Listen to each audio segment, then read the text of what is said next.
Joshua Garcia nagsalita na sa tunay na relasyon nila Daniel Padilla at Andrea Brillantes. Halina't panoorin ang buong detalye, and of course, don't forget to like, share, and subscribe and hit the notification bell for more latest showbiz news update. Marami ang nakaabang sa bagong update na po pwedeng makuha tungkol sa biggest breakup issue bago matapos ang taon. Ito nga ang hiwalayang Catherine Bernardo at Daniel Padilla. Bawat netizen ay nakaabang sa kung ano ang bago tungkol dito at kung ano nga ba ang katotohanan bakit naghiwalay ang dalawa. At kung tunay nga ba na may kinalaman dito ang aktres na si Andrea Brillantes. Kaya naman, agad na umingay ang kumakalat ngayong balita tungkol sa pagsasalita na nga daw ng aktor na si Joshua Garcia tungkol sa hiwalayang ito at sa kung ano nga ba ang tunay na relasyon nila Daniel Padilla at Andrea Brillantes. Sa kumakalat nga ngayong screenshot online, di umano ito daw ang naging pahayag ni Joshua Garcia bilang kilalang malapit na kaibigan nitong si Daniel at Catherine.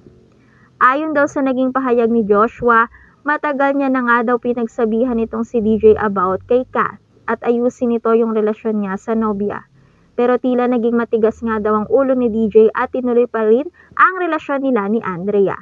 Kaya naman, wala na daw itong nagawa pa. At ngayon ay nakapanig siya sa side nitong si Catherine.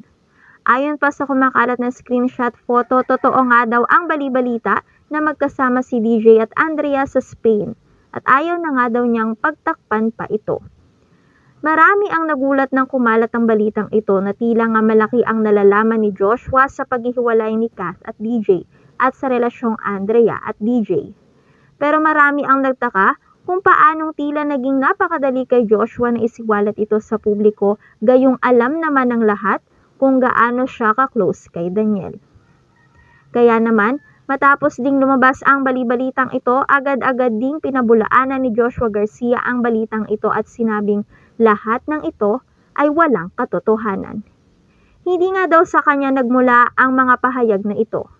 Mariin niya itong tinanggi at sinabing wala siyang sinasabing kahit na ano tungkol sa breakup issue ng Katniel.